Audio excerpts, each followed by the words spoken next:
My name is Dr. Hannah Parker. I'm 34 years old, and today I run one of the busiest trauma surgery teams in Chicago. Every night, my pager goes off, ambulances scream through the city, and people arrive at our hospital hanging between life and death. My job is simple in theory. When someone is bleeding out on an operating table, I am the person who decides whether they live or die. But 6 years ago, none of that mattered to my family. 6 years ago, my parents erased me from their lives. Not slowly, not after a long argument, not after hearing my side of the story. Just gone. One phone call, 4 minutes. That was all it took. My sister told them a lie about me, and they believed every word. According to her, I had dropped out of medical school. I was supposedly living with a boyfriend who dealt drugs.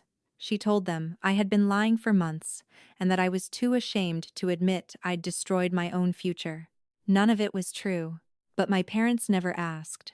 They didn't ask for proof. They didn't ask for an explanation. They didn't even ask if I was okay. Instead, my father said something I will probably remember for the rest of my life. "Don't call this house again until you're ready to tell the truth." Then he hung up. Within a week, both of my parents had blocked my number. My emails went unanswered. A letter I mailed home came back unopened with my mother's handwriting on the envelope. In 5 days, I stopped being their daughter. For 6 years, that silence stayed exactly where they left it. No birthday calls. No holiday. No graduation. They didn't come to my wedding. As far as they were concerned, I had disappeared. And eventually, I stopped trying to come back. Life has a strange way of continuing even after the people you thought you needed most walk away. I finished medical school. I survived residency. I worked 80-hour weeks and learned how to keep my hands steady while someone's life poured out onto an operating table. Somewhere along the way, I stopped wondering if my parents would ever call. I built a new life instead, a life where the people around me actually chose to stay. I married a man named Daniel Brooks, a civil rights attorney who believed in me long before I believed in myself again. I had mentors who treated me like family.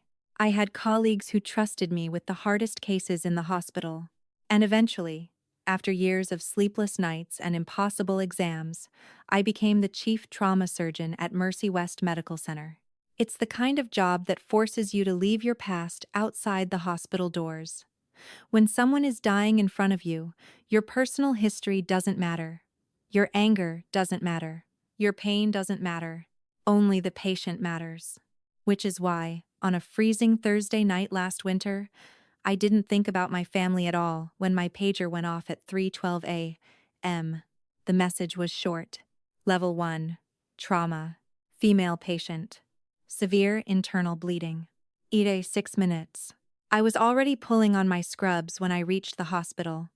The trauma team was gathering, nurses prepping equipment, residents reviewing incoming reports.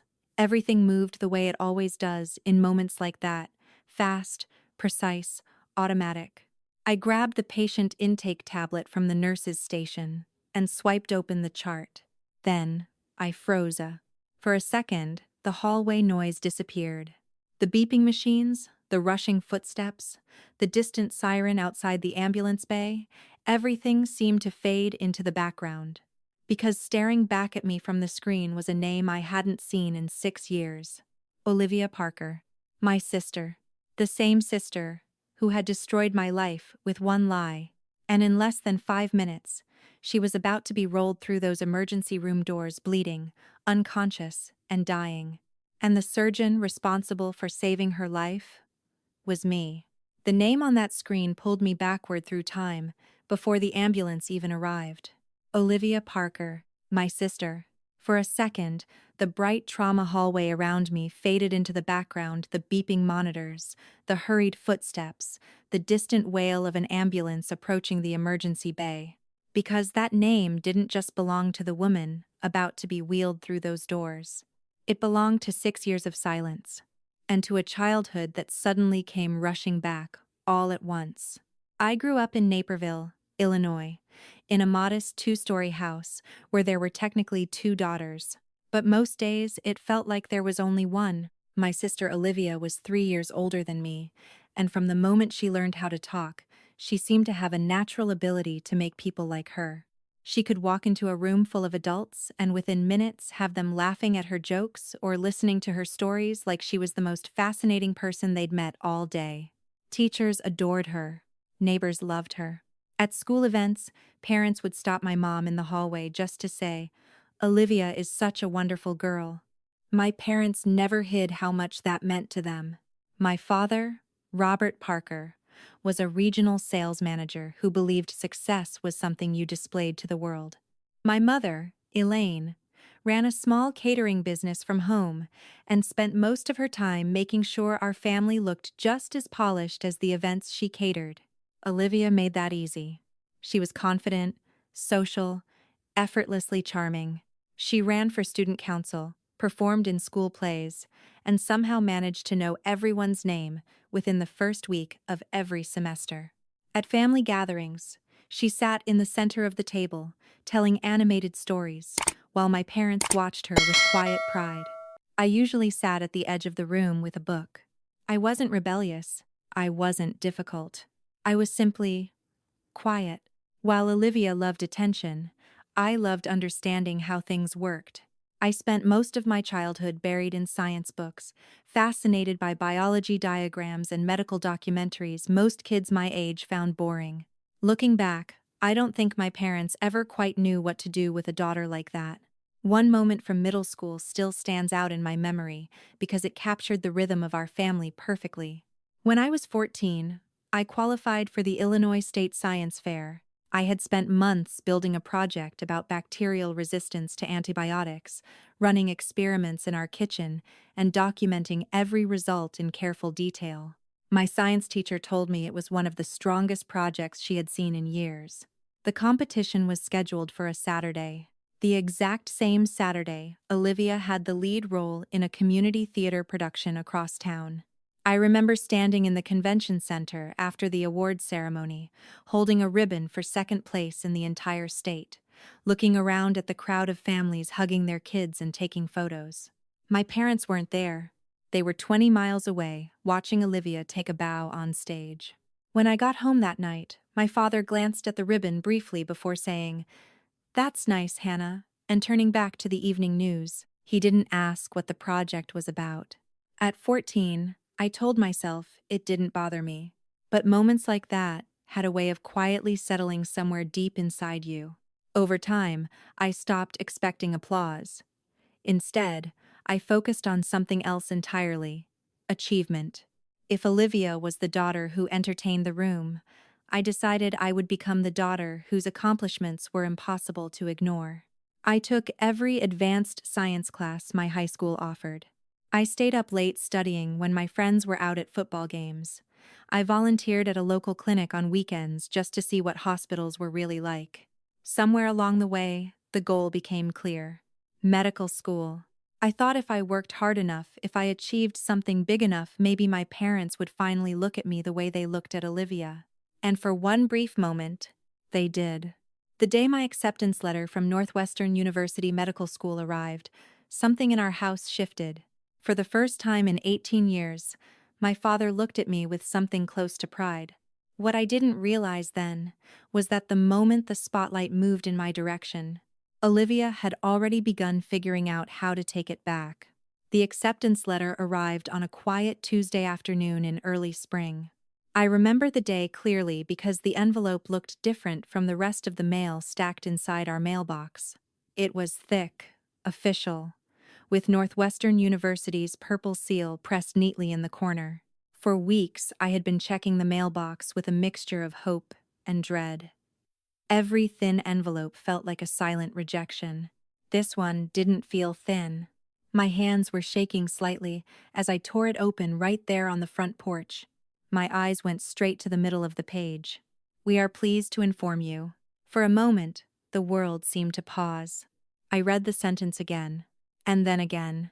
I had done it. I was going to medical school.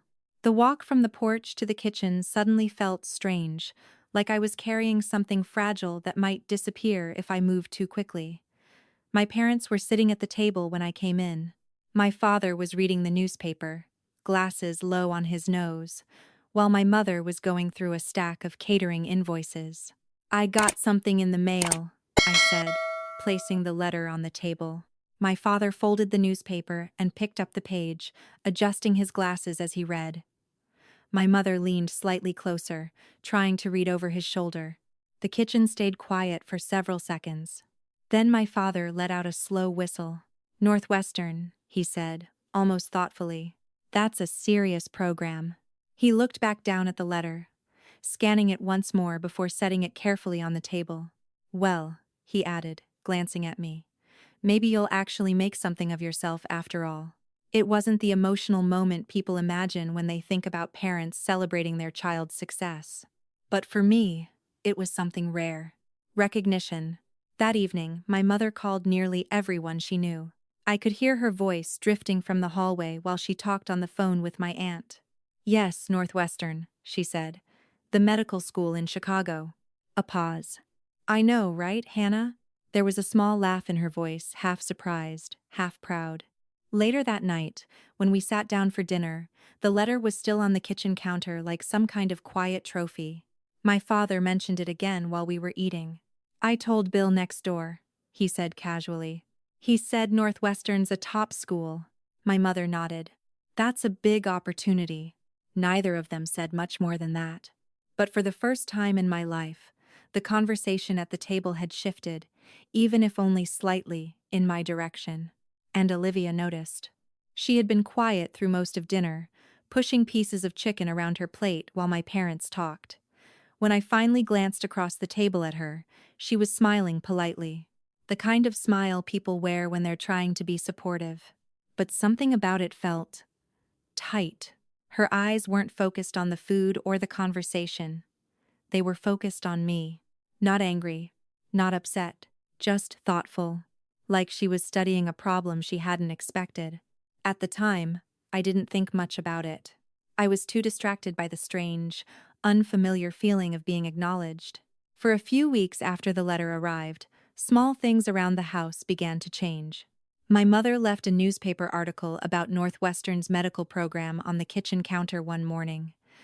My father mentioned my acceptance to a neighbor while we were watering the lawn. Once or twice, they even asked questions about when orientation started. Nothing dramatic, but enough that I noticed. Looking back now, I realize that moment, the arrival of that envelope, shifted more than just my future. It shifted the balance inside our family. And for the first time in my life, I was standing in a place that Olivia had always occupied. The center of attention. I didn't realize it then. But that quiet change was the beginning of something else entirely. Because Olivia Parker had never been the kind of person who simply gave up the spotlight. She was the kind of person who figured out how to take it back. For about a week after the acceptance letter arrived, things in our house continued quietly. My parents still mentioned Northwestern from time to time, but the novelty slowly faded. Conversations drifted back to normal topics: my mother's catering schedule, my father's work meetings, Olivia's social life. Life seemed to settle again. And that was when Olivia started calling. The first time it happened, I didn't think anything of it. My phone rang late one evening while I was sitting at my desk, filling out paperwork for housing in Chicago. The number on the screen was hers. "Hey," she said, when I picked up. Her voice sounded unusually relaxed. "I heard you're already planning the big move." I laughed a little. "I guess I am." "So where are you going to live?" she asked. "I'm still figuring that out. The school sent a list of housing options." "Dorms?" "Mostly apartments near campus." She hummed thoughtfully on the other end of the line. "That makes sense. Chicago rent is expensive, though." The conversation flowed easily after that. She asked about orientation week, about when classes started, about what first-year medical students usually studied. None of the questions felt strange. If anything, I felt a small flicker of warmth. Olivia had never shown much interest in my life before. Maybe, I thought, things were finally changing. The next time she called was 2 nights later. That conversation lasted longer. She asked whether I had found a roommate yet. I told her about a girl named Rachel Kim who had emailed me after seeing my name on the school's housing forum. We had exchanged a few messages about possibly sharing an apartment. "Oh yeah?" Olivia said. "What's she like?" "I don't know yet," I admitted. "We've only emailed. But she's also starting at Northwestern?" "Yeah." Olivia paused briefly before asking, "Do you know what program she's in?" I told her. Then she asked another question. "And when do you actually move in?" "Orientation starts August 23rd. "Huh," she said softly. "That's coming up fast." It wasn't until much later that I realized how carefully she had been guiding the conversation. At the time, it just felt like curiosity. The calls continued. Sometimes they were short, 10 minutes while I was cooking dinner or organizing paperwork. Other nights, they stretched longer, 30 minutes, 45. Olivia always seemed genuinely interested in the details of my new life. "What classes do you take first semester?" "Anatomy mostly." "Do they really make you work on cadavers right away?" "Pretty much." "Wow," she laughed lightly. "That sounds terrifying." One evening she asked about the orientation packet the university had mailed to incoming students. "What kind of stuff is in it?" "Schedules, mostly," I said. "Campus maps, department contacts." "Department contacts?"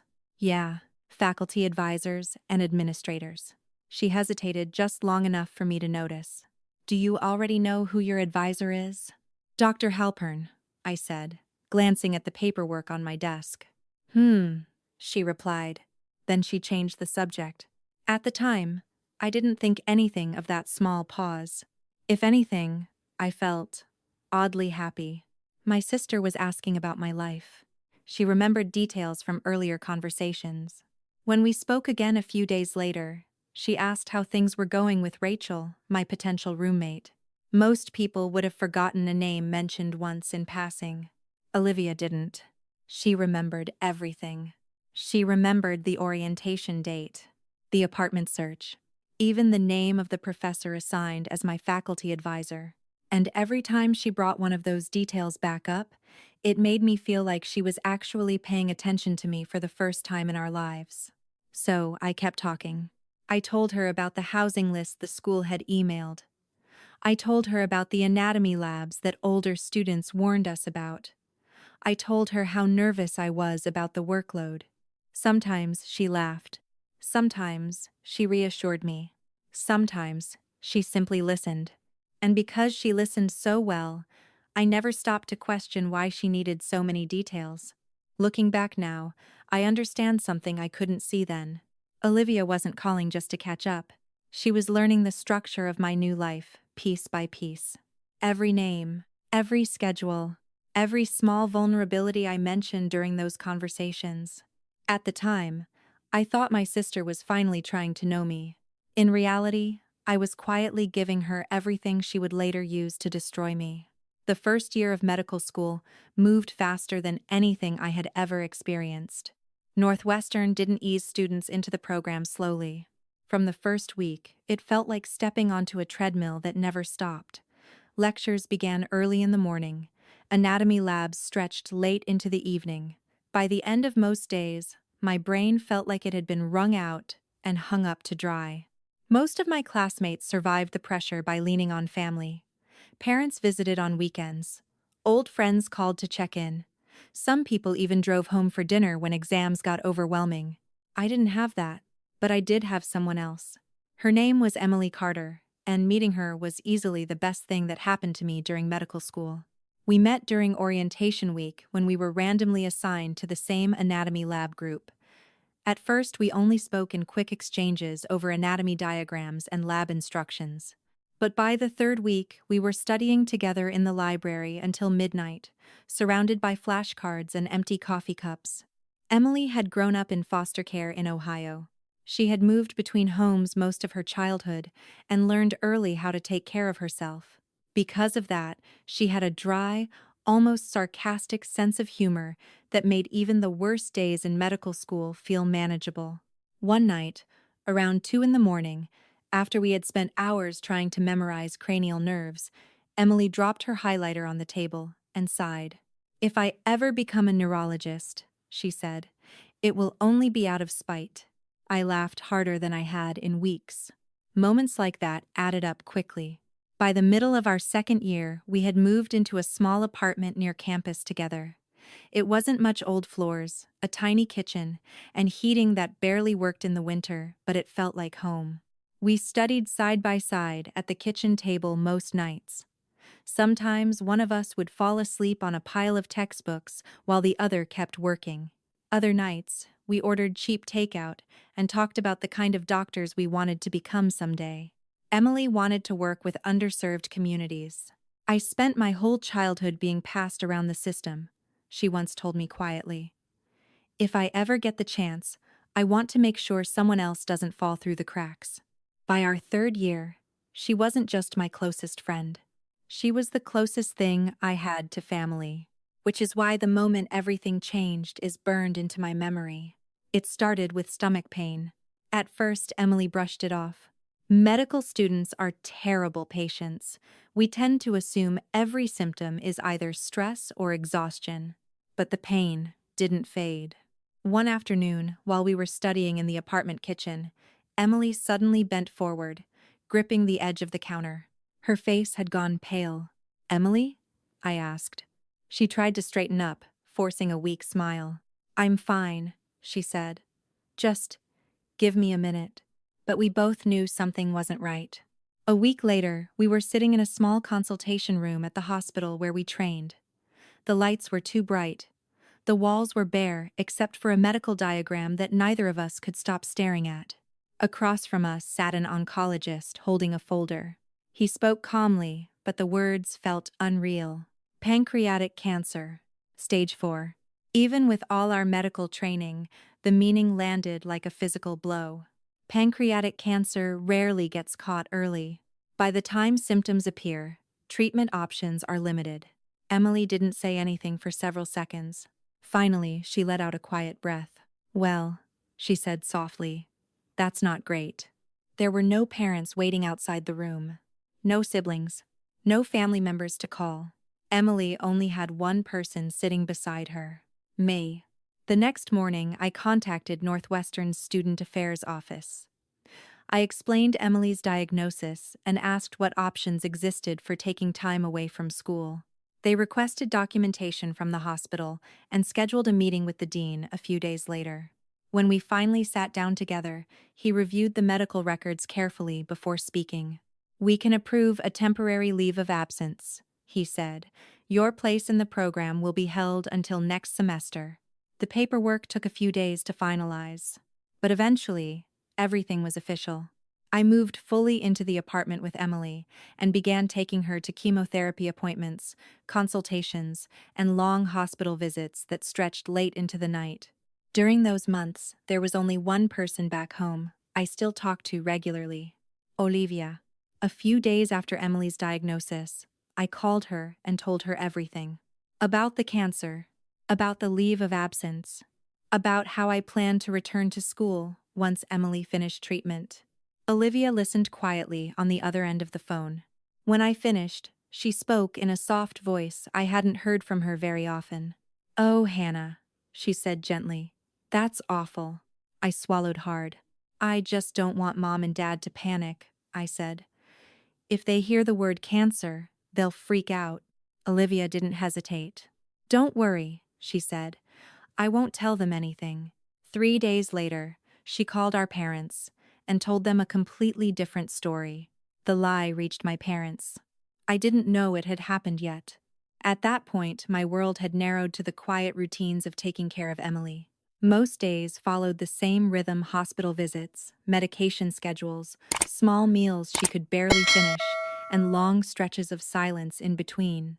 That night, I was standing in the kitchen, rinsing out a mug she had used for tea. The apartment was dim, except for the light above the sink. Emily had finally fallen asleep on the couch after a difficult chemotherapy session earlier that afternoon. For a moment, the apartment was completely still. Then my phone lit up on the counter. "Dad." I stared at the screen longer than I should have. It had been weeks since we'd spoken. I dried my hands on a dish towel and stepped quietly into the hallway before answering. "Hi, Dad." His voice came through the phone immediately, and something about it felt wrong. Cold, controlled. "Your sister told us everything." I frowned. "Everything about what?" There was a faint rustling sound, like he was shifting the phone in his hand. "About you dropping out of medical school," he said. The sentence landed strangely, like a foreign language I couldn't quite translate. "What?" "Don't play dumb, Hannah." My stomach tightened. "What are you talking about?" I said. "I didn't drop out." Olivia showed us the messages. "What messages?" "The screenshots you sent her," he said sharply. "About quitting the program months ago." My grip tightened around the phone. "Dad, that's not true," I said quickly. "I took a leave of absence. Emily is sick. I told Olivia about it." "She said you'd say that." The hallway suddenly felt too small. "What?" "She said you'd have some story ready about a friend being sick," he continued. "She warned us you might try to manipulate us with it." For a moment, I couldn't speak. My mind raced backward through the past few weeks, the phone calls with Olivia, the questions she'd asked, the careful way she'd listened to every detail. "Dad," I said slowly, forcing my voice to stay steady. "Emily has stage 4 pancreatic cancer. I filed official leave of absence paperwork with the university so I could take care of her." Silence crackled through the phone. Then, another voice joined the line. "My mother. How long have you been lying to us?" The words hit harder than anything my father had said. "I'm not lying," I said. "You can call the school. I can send you the paperwork. I can give you the dean's number." "Hannah," my father cut in. "Enough." His voice had gone completely flat. "You've embarrassed this family enough already." "That's not what happened," I said desperately. "Please just listen to me for 1 minute." But he wasn't listening. "Call us when you're ready to tell the truth." The line went dead. I lowered the phone slowly, staring at the dark screen. The entire conversation had lasted only a few minutes. A few minutes was all it took for my parents to decide I was a liar. When I walked back into the living room, Emily was awake, propped up slightly on the couch. She studied my face for a second. "Your parents?" she asked quietly. I nodded. "You look like someone just punched you." I forced a weak smile. "It's nothing," I said. Emily raised an eyebrow. "Anna." She had known me long enough to hear the lie in my voice. I sat down on the edge of the coffee table and rubbed my hands together, trying to steady them. "My sister told them I dropped out of medical school," I said finally. Emily blinked.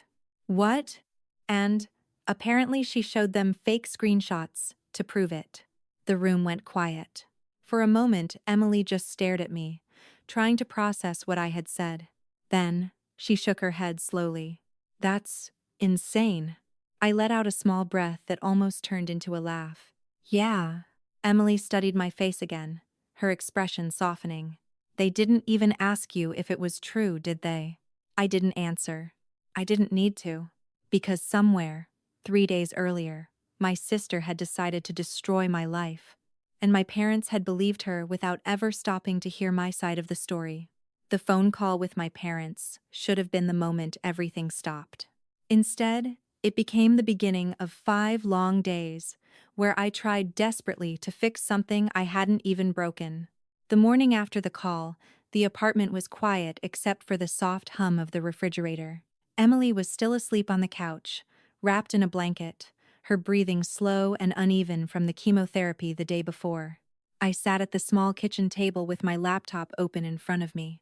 If my parents had believed Olivia because they thought I was hiding something, then proof should fix it. I began gathering every document I had. The official leave of absence approval letter from Northwestern, the email confirmation from the Student Affairs Office, the scanned paperwork signed by the dean approving my caregiver leave. One by one, I attached the files to an email. For a long moment, I stared at the blinking cursor on the screen. Then I started typing. "Tender. Mom. Dad. Something has been misunderstood. I didn't drop out of medical school. I took an official leave so I could take care of Emily while she goes through treatment. I kept the message calm and simple. No anger, no accusations, just the facts. Before sending it, I reread the email twice to make sure nothing sounded defensive. Then I clicked send. For the next few hours, I checked my phone every few minutes. No response. That afternoon I called. The phone rang 6 times before going to voicemail. "Hi, Mom. Hi, Dad," I said carefully after the beep. "Please read the email I sent earlier. The documents explain everything." I tried again that evening. Still nothing. The next morning, I sent a shorter email. "Please just look at the attachments from yesterday." By the third day, the calls no longer rang. My father's number went straight to a recorded message. I hung up and stared at the screen for a few seconds before trying again. Same message. A dull heaviness settled in my stomach as the realization slowly sank in. He had blocked me. 2 days later, my mother's phone did the same thing. 14 calls. 2 emails filled with documentation. All of it disappeared into silence. By the 5th day, I was running out of options. There was only one person left who might still be able to reach them. My father's younger sister, Margaret, had always treated me differently from the rest of the family. She was the only one who had ever asked about my classes or remembered when exams were coming up. When I called and explained everything, she listened quietly. "That doesn't sound like you," she said finally. "Because it isn't," I replied. She promised she would call my father that evening. For the next hour, I paced the apartment kitchen, while the microwave clock quietly ticked from 7:14 to 7:28 to 7:41. Emily watched me from the couch without saying anything. Finally, the phone rang. I grabbed it immediately. "Did you talk to him?" Margaret exhaled slowly. "I did." "And?" There was a pause. "He told me to stay out of it." The words landed like a weight in my chest. "I tried explaining about the leave of absence," she continued gently. "I told him there were official documents, that the university approved everything." "What did he say?" Margaret hesitated. "He said, 'You've made your bed.'" For a moment, I couldn't speak. "I'm sorry, Hannah," she said softly. "I really tried." "I know," I whispered. After the call ended, I lowered the phone and sat down slowly at the kitchen table. Emily studied my face for a moment. "That bad?" she asked quietly. I nodded. "They believe her." Emily didn't argue. Instead, she pulled the blanket a little tighter around herself and said something that stayed with me long after that night. "People don't ignore the truth by accident," she said. "They ignore it because it's easier." I looked down at the dark screen of my phone. 5 days. 5 days of trying to explain. 5 days of watching every door close. On the 6th day, I stopped calling. Not because the truth had changed, but because I finally understood something painful. My parents hadn't lost their daughter. They had decided they were done having one. Emily died on a quiet Sunday morning in early winter. The hospital room was dim, the pale gray light of dawn slipping through the blinds in thin stripes. The machines beside her bed had been humming steadily for most of the night, their mechanical rhythm so constant that after a while it almost faded into the background. Sometime around 4 in the morning, I had fallen asleep in the chair beside her bed. When I woke up, something felt wrong. The room was too quiet. Emily was lying exactly the way she had been when I last looked at her, one hand resting loosely on the blanket, her face strangely calm. The monitor beside the bed showed a thin, straight line across the screen. For a few seconds, my brain refused to make sense of what I was seeing. Then the door opened softly, and a nurse stepped inside. She glanced at the monitor, pressed a button, and the steady electronic tone faded into silence. Just like that, the person who had been my closest friend for 3 years was gone. There were no parents waiting in the hallway, no family members rushing through the door. Emily had spent most of her childhood moving between foster homes. People came and went from her life so often that permanent relationships had always been rare. When she died, the only person sitting beside her bed was me. The hospital social worker helped arrange a small funeral later that week. 6 people attended. A nurse from the oncology floor, 2 classmates from medical school, Emily's former foster sister, who had driven nearly 3 hours to be there. The chapel could hold 60 people. Most of the seats remained empty. When it was my turn to speak, I walked to the front of the room, holding a single sheet of paper with the eulogy I had written the night before. I talked about the way Emily used humor to survive the worst moments in life. I talked about the nights we studied together at the kitchen table, surrounded by textbooks and cheap takeout containers. And I talked about the kind of doctor she had wanted to become. Halfway through the speech, my voice faltered. Not because I suddenly started crying, but because I realized something painful. There was no one left in the room who had known the version of me that existed during those years. The version who stayed up until 2 in the morning memorizing cranial nerves or arguing with Emily about which medical specialty was secretly the most miserable. When the service ended, people hugged me quietly before leaving. Within 20 minutes, the chapel was empty again. That night, I returned to the apartment we had shared. Emily's coffee mug was still sitting beside the sink. A stack of pharmacology flashcards remained spread across the kitchen table. Her gray hoodie was draped over the back of the chair where she had left it weeks earlier. The silence inside the apartment felt heavier than anything I had experienced before. For a long time, I sat at the kitchen table staring at the envelope Northwestern had mailed earlier that week. Inside were the re-enrollment forms for the next semester. I hadn't touched them. A part of me wondered if maybe this was where everything ended. Maybe Olivia had been right. Maybe I would quietly disappear from the program exactly the way she had told everyone I already had. Eventually, I opened my laptop and pulled up the re-enrollment application. The screen glowed in the dark apartment. I was about to close it again when something caught my eye. Tucked inside one of Emily's textbooks was a yellow, sticky note. I pulled it out slowly. Her handwriting was uneven but unmistakable. "Don't you dare quit." Underneath that, she had written another line. "Finish this. One of us has to." For a long moment, I just stared at the note. Emily must have written it weeks earlier, sometime during those long nights when we still believed the treatments might give her more time. My throat tightened. I set the note carefully beside my laptop and looked back at the screen. Returning to medical school would mean walking back into a life that no longer existed. Emily wouldn't be there. My family wouldn't be there. But the path in front of me was still the same one I had chosen years earlier. Slowly, I reached for the keyboard. My fingers hovered for a moment before I began filling out the form.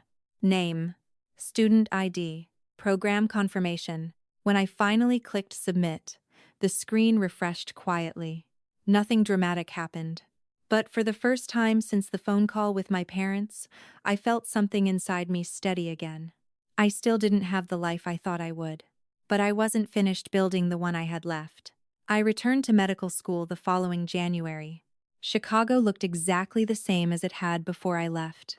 The wind still cut sharply between the buildings, and students still hurried across campus, clutching coffee cups and backpacks like their lives depended on it. In many ways, they did. For the first few weeks, I moved through the days almost mechanically. Lectures, labs, hospital rotations, study sessions that stretched late into the night. Medical school doesn't slow down for grief. It expects you to keep up. And slowly, I did. The routine rebuilt something inside me that had been broken for months. The more time I spent in the hospital, the less room my mind had to wander back to empty apartments and unanswered phone calls. During my surgical rotation in the 3rd year, I met the person who would quietly reshape the direction of my career. Dr. Margaret Thornton. Mercy Crest Medical Center was one of Northwestern's affiliated teaching hospitals, and Margaret was the attending trauma surgeon supervising our rotation. She had a reputation that preceded her. Students described her as brilliant, intimidating, and impossible to impress. They weren't entirely wrong. Margaret was tall, sharp-eyed, and moved through the trauma unit with the calm precision of someone who had spent decades operating under pressure. Most students tried not to draw her attention. I asked questions. Not because I wanted to stand out, but because surgery fascinated me in a way nothing else in medicine had. On my 3rd day in the trauma unit, she stopped mid-rounds and looked directly at me. "What year are you?" "3rd," I answered. She studied me for a moment. Then she nodded once and continued the discussion, as if something had just quietly been confirmed. After that, she started calling on me more often. She pushed harder than any instructor I'd had before. During surgeries, she asked questions that forced me to think 3 steps ahead. When I made mistakes, she corrected them bluntly, but never cruelly. Under her guidance, trauma surgery stopped feeling like an abstract interest. It started to feel like a path. By the time residency applications opened, Margaret wrote the strongest recommendation letter I received. When the email arrived confirming that I had matched into a surgical residency at Mercy Crest, I stared at the screen for several minutes before the reality fully settled in. 5 years earlier, my family had erased me from their lives with a lie. Now, I was stepping into the career I had fought to keep.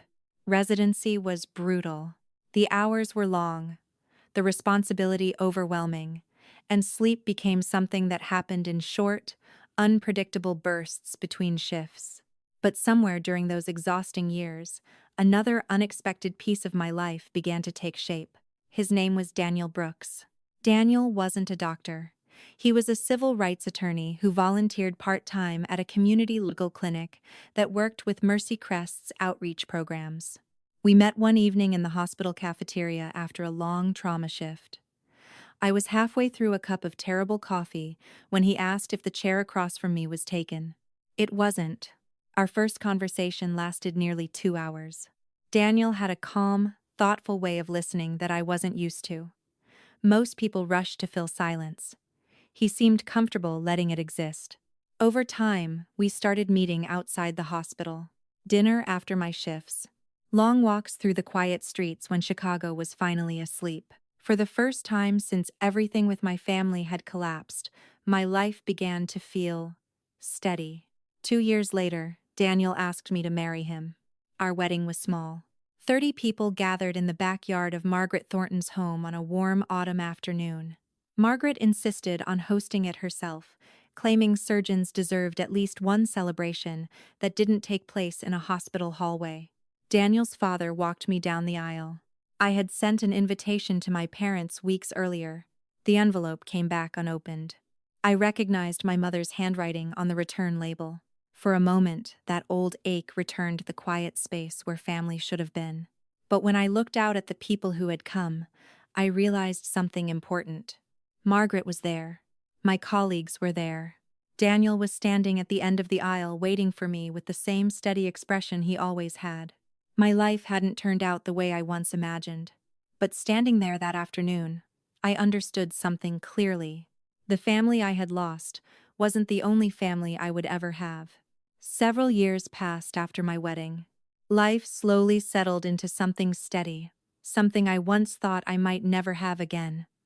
The chaos of residency eventually gave way to a more stable rhythm. By my early 30s, I was working as an attending trauma surgeon at Mercy Crest Medical Center, the same hospital where Margaret Thornton had trained me. The work was still demanding.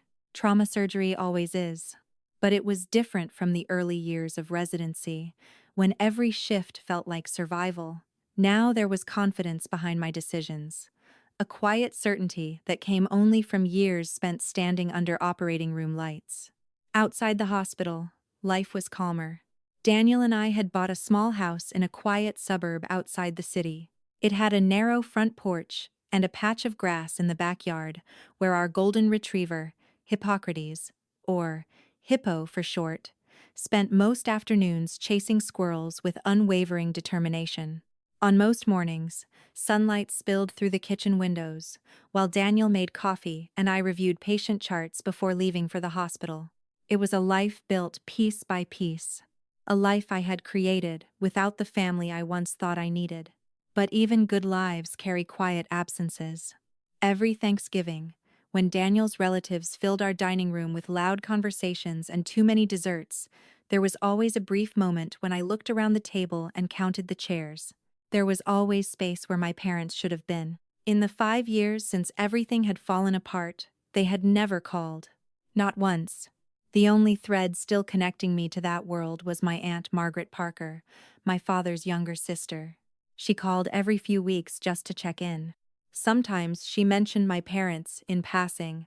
They were still living in the same house, still speaking to Olivia regularly. I never asked for more details. Some doors stay closed for a reason. Then one night in January, the quiet life I had built collided violently with the past I thought I had left behind. The pager on my bedside table went off at 3:07 a.m. Daniel stirred beside me as the sharp electronic tone filled the dark bedroom. I reached for the device and read the message glowing on the screen. Level 1. Trauma. MVC. Female Ada. 8 minutes. Adrenaline pushed the rest of the sleep out of my body instantly. Within minutes, I was dressed and driving through nearly empty streets toward Mercy Crest. Rain streaked across the windshield as I ran through possible injuries in my head: internal bleeding, spinal trauma, head injury. The trauma bay was already active when I arrived. Nurses moved quickly between stations preparing equipment. 2 residents were reviewing notes at the central desk. I stepped up to the nurse's station and picked up the incoming patient chart on the tablet. For a moment, my eyes simply scanned the information automatically. Then they stopped. Patient: Olivia Parker. Date of birth: emergency contact: Robert Parker, father. My older sister. The sounds around me, the monitors, the movement of staff, the distant echo of the ambulance siren seemed to pull away from the center of my awareness. For 2 seconds, I wasn't a surgeon. I was 26 years old again, standing in a hallway with a phone pressed to my ear, while my father told me not to call home until I was ready to tell the truth. Doctor? One of the trauma nurses was watching me carefully. You all right? I blinked and handed the tablet back. I'm fine, I said automatically. But inside, something had shifted. A surgeon learns early that you cannot bring personal emotion into the trauma bay. Lives depend on clarity, speed, and control. Still, a quiet thought formed in the back of my mind as the ambulance siren grew louder outside the building. Conflict of interest. Technically, another attending could take the case. But the trauma team was already assembled, and Olivia was arriving in critical condition. Right now, I was the most experienced surgeon in the room. Outside, the ambulance doors burst open as paramedics rushed the stretcher toward the entrance. Somewhere down the hallway, 2 people I hadn't seen in 5 years were sitting in the waiting room. My parents. And within the next few minutes, they were about to learn something they had believed impossible. The daughter they had erased from their lives was the surgeon about to save the other one. The ambulance doors burst open, and the stretcher rolled in fast. Paramedics pushed the gurney through the trauma bay doors while rainwater dripped from the metal frame onto the polished hospital floor. 35-year-old female, one of them reported quickly. Motor vehicle collision, ran a red light. Steering wheel impact, BP dropping, possible internal bleeding. The trauma team moved immediately. Monitors beeped, gloves snapped into place. Nurses positioned equipment around the bed, while a resident began calling out vital signs. I stepped forward, and then I saw her. Olivia. Her face was pale beneath streaks of blood and dirt. One side of her hair clung to her forehead, damp with rain and sweat. The oxygen mask fogged faintly with each shallow breath. For a fraction of a second, my chest tightened. 5 years had changed her. The sharp confidence she used to wear like armor was gone. On the trauma table, she looked smaller, somehow fragile in a way I had never seen before. Vitals? I asked. Pressure 80/50, the nurse said. Pulse 130 and climbing. I nodded once. Prep for emergency surgery. The team moved instantly. While the nurses rushed her toward the operating room, I turned briefly to Dr. Patel, who had just entered the bay. She's my sister, I said quietly. He looked at me for a moment, absorbing that information. You want me to take it? He asked. Technically, hospital policy would allow it. Family members and surgeons rarely mix well in trauma situations. But Olivia's condition was critical, and the operating room was already being prepared. I exhaled slowly. You stay in the room, I said. If I hesitate, you take over. Patel nodded once. Understood. Minutes later, the operating room lights blazed down onto the surgical table. The anesthesiologist worked quickly while nurses prepared instruments beside me. I scrubbed in at the sink, water running over my hands as I stared briefly at my reflection in the steel panel above it. The woman looking back at me wasn't the daughter who had once begged her parents to believe her. She was the surgeon standing between a patient and death. When I stepped to the table, my voice was steady. Scalpel. The surgery stretched into hours. Olivia's spleen had ruptured, and blood was pooling rapidly inside her abdomen. Twice, her blood pressure dropped so suddenly that the room fell silent, except for the sharp beeping of the monitor. Suction. More pressure here. Call blood bank for 2 more units. Step by step, we controlled the bleeding, packed the abdominal cavity, removed the shattered spleen, repaired the damaged vessels. At one point, I felt Dr. Patel move slightly closer behind me, ready if my hands faltered. But they didn't. Years of training took over. Finally, after nearly 4 hours, the bleeding stopped. Her heart rate stabilized. The monitor settled into a steady rhythm. Olivia was going to live. When the final suture was placed, the tension in the room slowly dissolved. Dr. Patel removed his mask and let out a quiet breath. "That was close," he said. I peeled off my gloves and nodded. Very. Outside the operating room, dawn was beginning to seep through the hospital windows. Pale gray light filled the hallway as the night shift started to wind down. I washed my hands slowly at the sink, exhaustion creeping into my shoulders now that the adrenaline had faded. "You want me to talk to the family?" Patel asked. For a moment, I considered it. Let someone else deliver the news. Let a stranger be the face they saw tonight. It would certainly be easier. But something inside me resisted that idea. "No," I said quietly. "This one is mine." The walk to the waiting room felt longer than it should have. The hallway was almost silent at that hour, broken only by distant footsteps and the low hum of hospital machinery. When I pushed open the door to the family waiting area, 2 people stood up immediately. My mother, my father. They looked older than I remembered. My father's hair had gone mostly gray, and my mother clutched her purse tightly in both hands like she had been sitting there for hours. My father stepped toward me first. "Doctor," he said quickly. "Our daughter, is she?" Then his eyes dropped to the badge clipped to my scrubs, and slowly, his voice stopped. My mother followed his gaze. For several seconds, the room was completely silent. Recognition spread across their faces piece by piece, disbelief replacing panic. I kept my voice calm. Professional. "Mr. and Mrs. Parker," I said. "Your daughter's surgery was successful. She's stable. She's going to live." My mother covered her mouth, but my father was still staring at my face as if he couldn't quite make sense of what he was seeing. "You," he said slowly. "Anna." For a moment, none of us moved. The fluorescent lights hummed softly above us, and somewhere down the hallway a nurse's cart rattled past.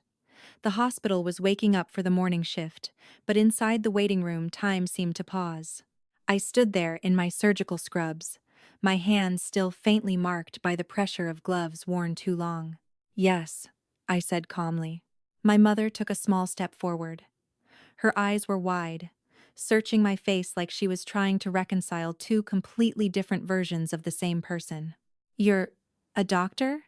I kept my voice steady. "I'm an attending trauma surgeon here." Neither of them spoke for several seconds. The realization seemed to move slowly through them, piece by piece, like something too large to process all at once. My father looked down again at the badge clipped to my chest. "Dr. Hannah Parker." The silence stretched. Then my mother began to cry. Not the quiet, polite tears people sometimes shed in hospital waiting rooms. These were deep, shaking sobs that seemed to come from somewhere far older than the moment we were standing in. "Oh my God," she whispered. "Oh my God. Hannah." She reached toward me instinctively. I stepped back, not sharply, just enough. Her hand stopped in midair. For the first time since I had walked into the room, my father looked like a man who had completely lost control of the story he thought he understood. "But," Olivia told us. He stopped himself. My voice remained even. "Yes," I said. She told you many things. Neither of them argued. They couldn't. The evidence was standing in front of them, wearing a surgeon's badge. 5 years of certainty had collapsed in less than 60 seconds. Finally, my father spoke again, but the force that had once filled his voice was gone.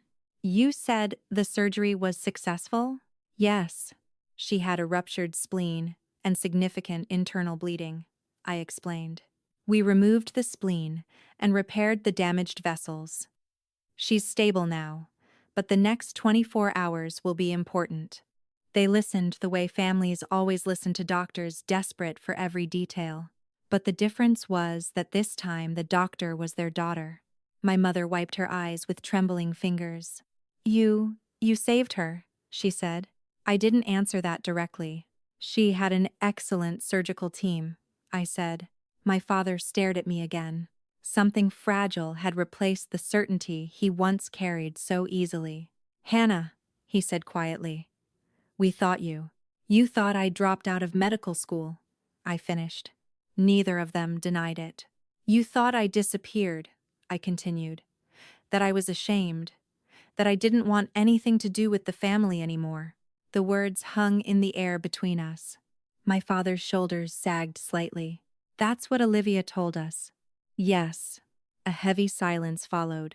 Years earlier, I had begged them to hear my side of the story. Now, the truth had arrived on its own. My mother's voice shook when she spoke again. We tried calling you after everything happened. I met her eyes. No, I said gently. You didn't. My father looked away. The memory was there for all of us. The 14 phone calls. The returned letters. The blocked numbers. He knew it. I knew it. No one needed to say it out loud. Finally, he asked the question that had been building since the moment he recognized me. Why didn't you come back? For the first time since walking into the room, something in my expression softened. Because I learned something important, I said. What? I took a slow breath. You can't force people to believe the truth if they've already decided not to. The words weren't angry, just honest. My mother cried harder. My father stood very still. Behind me, through the hallway window, the morning light had fully broken across the hospital parking lot. For 5 years, they had lived their lives believing I was gone. Tonight, they learned something very different. The daughter they had erased hadn't disappeared. She had simply built a life that no longer required their permission. Sometimes, the hardest lesson in life is realizing that the people who should believe in you the most might be the ones who doubt you first.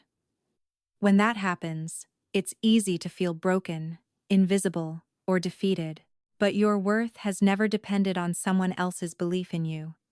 The truth does not disappear just because others refuse to see it.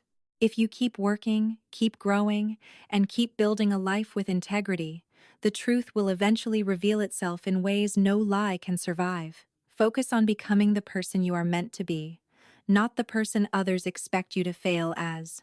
The most powerful response to betrayal is not revenge, it is living a life so full, strong, and honest that one day the very people who doubted you will have to face the reality of who you became.